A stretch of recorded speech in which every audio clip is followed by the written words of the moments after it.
While we've been known in the past to cover 107 or more facts about a certain sponge who lives in a pineapple under the sea, we here at Channel Frederator have decided to switch gears and dive into some marine biology and non-sentient house cleaning. Hi, I'm Jacob with Channel Frederator, and this is true facts about sponges that aren't necessarily about SpongeBob SquarePants. And for more fun sponge facts, or as we call them in the biz, funge facts, don't forget to subscribe and click the bell icon to become part of our notification squad.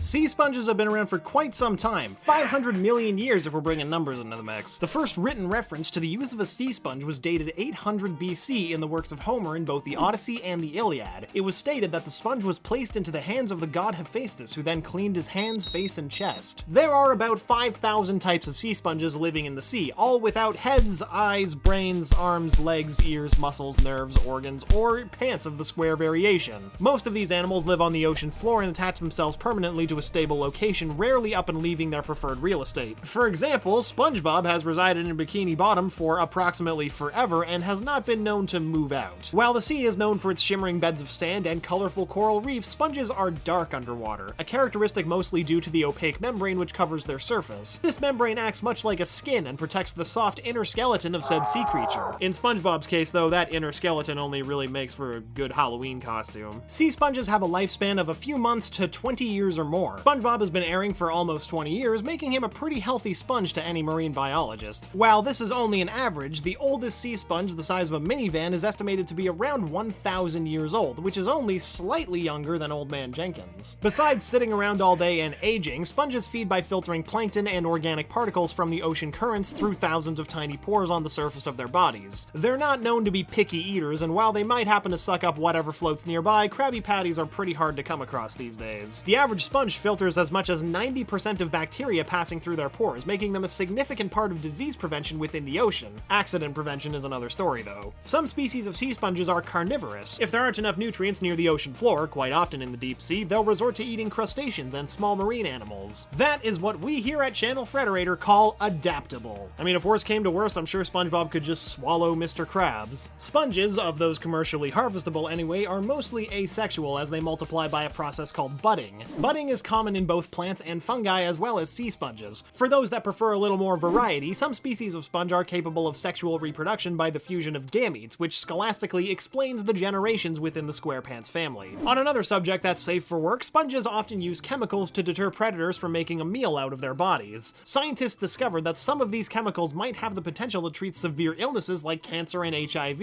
In fact, these fantastic aquatic creatures produce the first marine drug approved for cancer treatment. It's ironic, really, because SpongeBob isn't a doctor and he can barely take care of himself when he gets the suds. Now, on to the more nitty-gritty facts about sponges. Traditionally, in the days of ancient Greece, young men and their fathers earned their living by diving for sponges and selling them for cleaning purposes. This practice would involve a man with a rock diving down and collecting as many sponges as they could from the sea bottom. In the 19th century, this method was revolutionized by the invention of the diving suit, or the Cyclops as the sponges would put it. Since then, these methods of sponge catching have been phased out, mostly due to the astounding death rate. The typical house sponge is made of cellulose, which is one of the most common organic compounds on Earth. While these types of sponges are inexpensive, they are of poor quality compared to the more luxurious sea sponge. Some of the sponge's most popular modern uses include bathing, cosmetic applications, premium car washing and detailing, wall painting, watercolor painting, arts and crafts of all kinds, shoe shining, equine and tack care, outdoor adventuring, household decor, dishwashing, household cleaning, starring in television shows, and many, many more. We cannot confirm, however, that these activities prevent sponges from getting the suds. You know who else uses sea sponges? Bottlenose dolphins. They often utilize sponges as an exfoliator to get rid of old dry skin, and contrary to popular belief, not for jamming the jellyfish back into jellyfish fields. Not everything about sponges is fantastic though. Kitchen sponges provide the perfect environment for foodborne pathogens, yeasts, and molds to multiply. They can easily cling to the small, moist little holes and crevices in the sponge, and natural sea sponges are no better in their overall cleanliness. While remaining hypoallergenic and toxin-free, they they possess enzymes that are shown to inhibit the growth of mold, mildew, and bacteria. A sponge that appears to be clean can still contain thousands of bacteria per square inch. We recommend you switch out your sponges frequently after house cleaning or body washing. Also, here's a clip of SpongeBob cleaning, I guess. So to conclude, without the sea sponge, the ocean and humanity would be at such a loss. Being an essential part of our ecosystem, they provide the oxygen needed to build complex life forms on Earth, and an extra level of cleanliness. So remember these facts when you're visiting the beach, scrubbing your toilet, or making the 4 millionth meme out of the most beloved cartoon character in Nickelodeon history.